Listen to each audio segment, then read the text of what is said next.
Hello my dear learners, welcome back to online learning platform of Shri Baswa Public School. I hope you all are fine and doing fabulously with your all activity. Today's session is all about class 8 textbook Honeydew and chapter 6th. In today's session, we are going to cover part first reading as well as explanation. Children, before starting the chapter, let's glance at once on home remedies of the problem cough. Now you might be thinking suddenly what happened to ma'am and why ma'am is talking about home remedies. So children, this topic relates indirectly or directly relates to the chapter which we are going to start today. So the problem of cough can be reduced or can be solved by having honey with warm water as well as eating ginger, which is available in everybody's house. So these two items can be used to solve the problem of cough, which is called as home remedies. So children, here also the chapter which we are going to start, that is called This is Jodie's Fawn. Yes, the chapter name is This is Jodie's Fawn, which has been written by Marjorie Kinnan Ravlings. Yes. So let's have glance at once on the writer. The name of the writer is her name is Marjorie Kinnan Ravlings. Let's discuss some information of author. She was born on 8th August 1896 in Washington, D.C. She was called an American author who lived in rural Florida. Her best known work are The Yearling, about a boy who adopts an orphaned fawn, and won a Pulitzer Prize for fiction in 1939, and it was later made into a movie. She was died in 14th August 1953 in the same city, same place, Florida. So her journey was started in 1896 and ended in 1953. So this is the information of the author, Marjorie Kinnan Ravlings. So now let's see an animated video of the chapter which helps you to understand in a better way.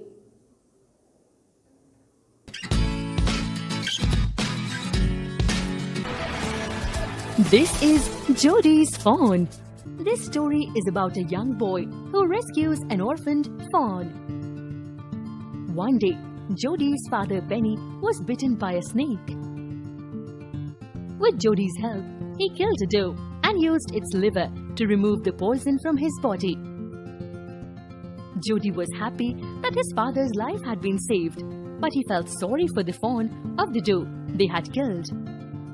He wanted to feed the fawn his share of milk and take care of him. He requested his father to allow him to bring the fawn home. Jodie's father agreed that it was the right thing to do. Reluctantly, Jodie's mother gave her consent. Benny's doctor agreed that it would not be right to leave the fawn to starve. Jodie rode with Millwheel, a horseman, on his horse to look for the fawn. Jodie knew that it was a male fawn because its spots were arranged in a line. Benny had told Jodie that a doe fawn's spots are scattered. Jodie did not want Millwheel to see his disappointment if he did not find the fawn, or his joy should he find him. He asked Millwheel to leave him in the thick shrub and return home. He convinced Millwheel that he could take care of himself. Jodie said he would use the pine tree to keep track of where he was. After Millwheel left, Jodie moved around the area looking for the fawn. He saw a group of buzzards feeding on the remains of the doe. He hoped to find the fawn somewhere around the dead doe. As he looked around, he noticed the fawn standing in front of him. He cautiously crawled to the fawn and put his arms around him. Then he picked up the soft-skinned fawn in his arms and began walking towards home. He knew that if a fawn was carried in someone's arms, it would begin following the person. A couple of times during the journey back home, Jody had the fawn walk behind him. The rest of the time, he carried the fawn in his arms. At home, Jody proudly showed his father the fawn. Then, he took the fawn to the kitchen and fed him milk. The fawn hungrily drank all the milk. So now, children, let's start the chapter. This chapter, this is Jody's fawn, basically talks about two contrasting nature or attitude of Baxter's family towards the animals. The initial part of the story tells us that Baxter's family had killed a deer to save the life of Penny. But after that incident, they realized how bad and insensitive they had been to that animal. So in contrast to their previous action, they wanted to be grateful to the animal whose life they had taken, and therefore they shown a very kind and concern to the fawn which was left behind him. So in this chapter, the Jody's father has been beaten by a rattlesnake. He quickly kills a doe and uses its heart and liver to draw out the poison. Jody wonders what will happen to the little fawn left without a mother. So here in this chapter, doe means female deer, draw means remove, fawn means baby deer. So we are going to talk about characters Jody, father who was beaten by rattlesnake, and the superstition at that time, if any snake or a rattlesnake beaten to a man, then they were using the liver and the heart of the deer to remove the poison of the snake from the body. So this has happened in this chapter. Now how the boy reacts after that incident, that is very important. Let's see in the next slide. So listen now very carefully. Part first. Jody allowed his thoughts to drift back to the fawn. He could not keep it out of his mind. He had held it in his dreams, in his arms. He slipped from the table and went to his father's beside. Penny lay at rest. His eyes were open and clear, but the pupils were still dark and dilated. Jody said, "How are you feeling, Pa?" "Just fine, son. Old Death has gone thieving elsewhere, but wasn't it a close shave?" "I agree," Penny said. "I am proud of you, boy, the way you kept your head and did what was needed." So, take your pencil. I am going to dictate the words meaning. In the first line, drift back to means go back to. Drift back to means go back. And next one is dilated. Dilated means enlarged. Dilated means enlarged. And thieving means theft. Thieving means theft. T-H-E-F-T, theft. Okay. So, pupil means followers. Pupil means followers. So, here children, in this slide, Pa means father. Okay, I hope you understand. Jody's father, Pa. So, he is calling to his father as Pa, and his name is Penny, who was beaten by a rattlesnake. So, now here in this stanza, Jody was, when he was now back at home, Jody kept thinking about the fawn which was left alone, and he was sitting near table. Then he got up and went to his father and Penny, who was resting in his room. It means here there is a line which is used. Wait a minute, I'll underline, which will help you. This one. Wait, yes. But the pupils were still dark and dilated. So, his eyes were open and clear, but the pupils were still dark and dilated means he is still under that effect of poison of rattlesnake. It means his eyes were open but not too conscious. So, it means he was still in under the effect of rattlesnake poison, though he is out of danger. Okay. So, children, he asked his father how are you, Pa? He asked his father that, how are you? Then his father replied, now I am fine. And also he said one more line here, that old death has gone thieving elsewhere, but wasn't it a close shave? It means the death has left him and gone somewhere to take others' life, and else it was a narrow escape. Okay, so a close shave means narrow escape. So here, his father, when son asked him that how he is, then his father replied, I am fine, but the death has gone away from me, and it is searching to the another patient now. And also, father appreciated his son for being strong, calm, and taking a good decision here in this stanza. So let's move on to the next stanza.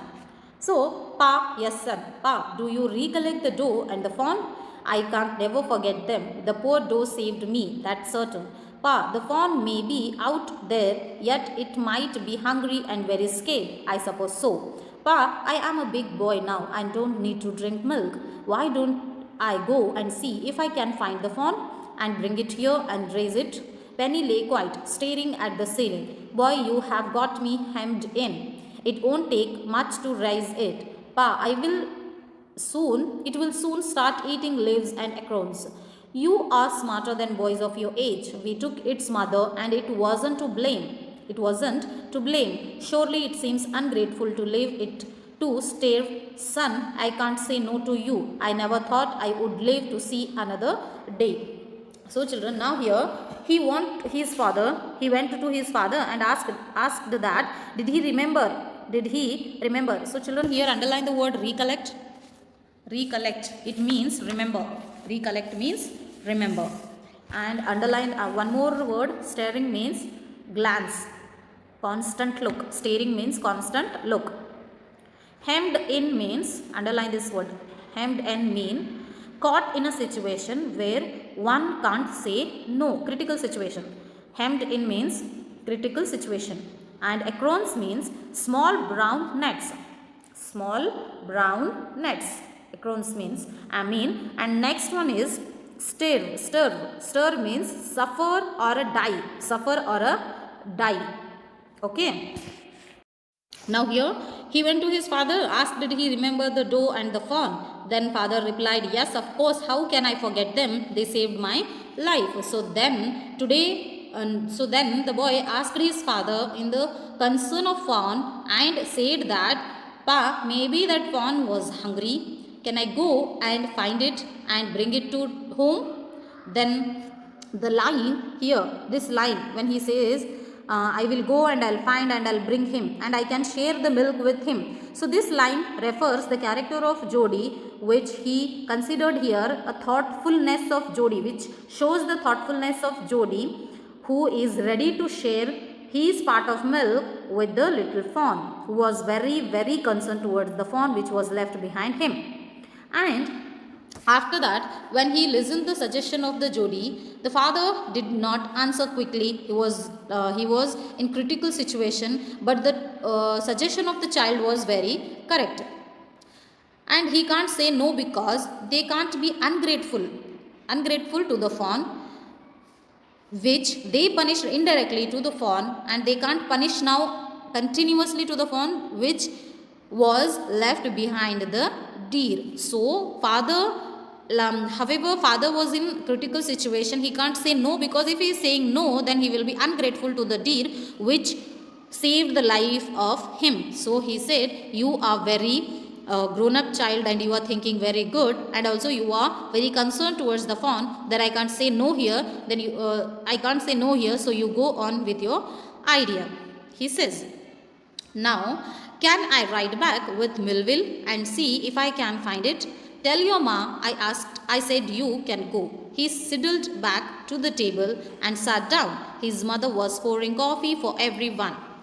He said, Ma, Pa says I can go bring back the fawn. She held the coffee pot in mid-air. What fawn? The fawn belonging to the doe we killed. We used the doe's liver to draw out the poison and save Pa. She gasped, well, for pity's sake. Pa says it would be ungrateful to leave it to starve. Dr. Wilson said, "That's right, ma'am. Nothing in the world comes quite free. The boy is right and his daddy is right." Melville said, "He can ride back with me. I will help him find it." So here in this stanza, his father agreed to go and find the fawn in the forest with Melville. Melville, it is a character name, horseman, who ride the horseman, Melville. Underline the word sidled back. Underline the word sidled back. It means walked back quietly, trying not to be noticed. Okay. Then another word gasped. Gasped means blow. Pity sake means sadness. Feel sorry or else.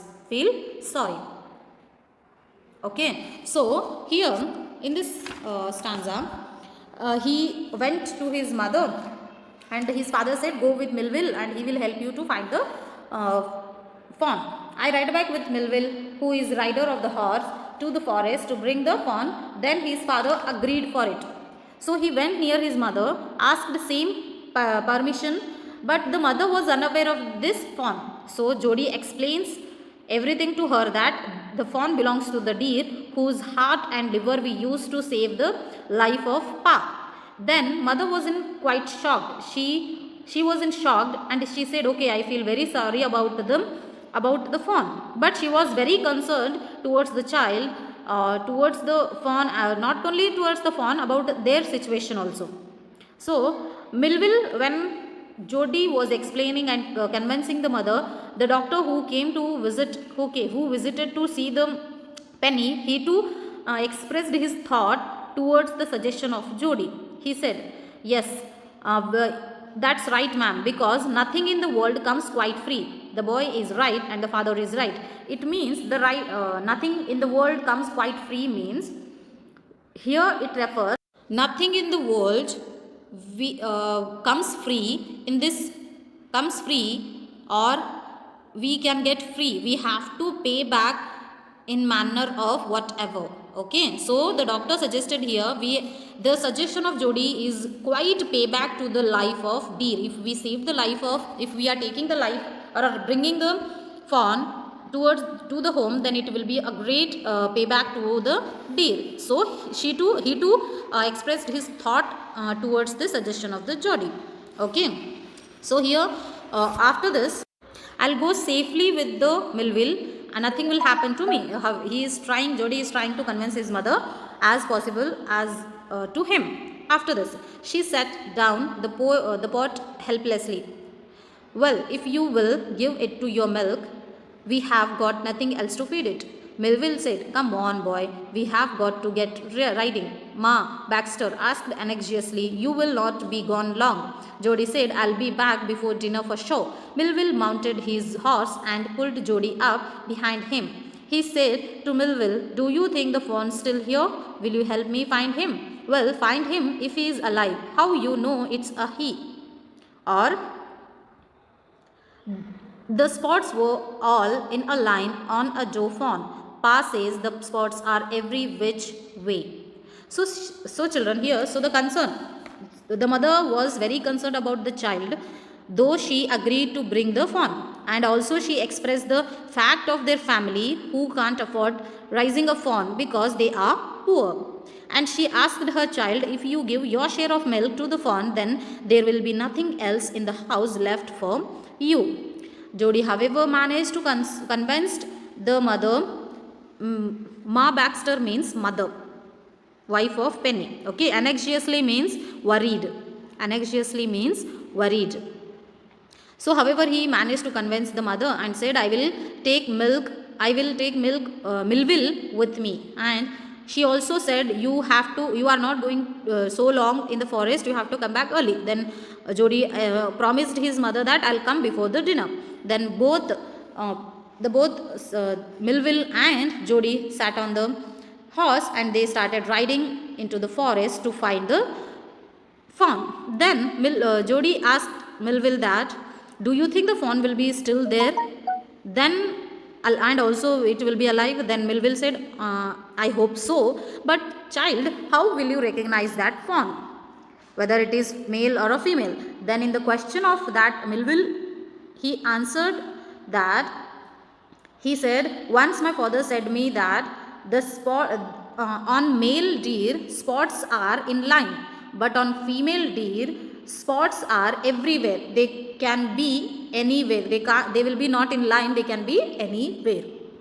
So this is the explanation of the first part. I hope you understand. Let me just tell you brief idea. Once again, recalled you some brief idea about this part. This story started with the Jodi, who was kept thinking about the fawn. Which fawn? Fawn which belongs to the deer which they killed to save the life of their father, which was beaten by a rattlesnake. Then he was thinking about the fawn which left behind him. Then he came and asked his father, can I go and find that fawn and bring it to home to rise? Then his father was in critical situation. He could not say no because he can't be ungrateful to the fawn because they killed his mother. So however he agreed to the suggestion of the Jodi. Then Jodi tries to convince his mother. Mother also worried about few things.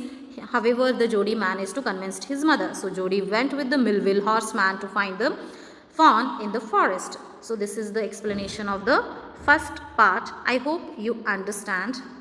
If you have any doubt, you can text me. I'll clear as soon as possible. Once again, thank you so much for watching this video.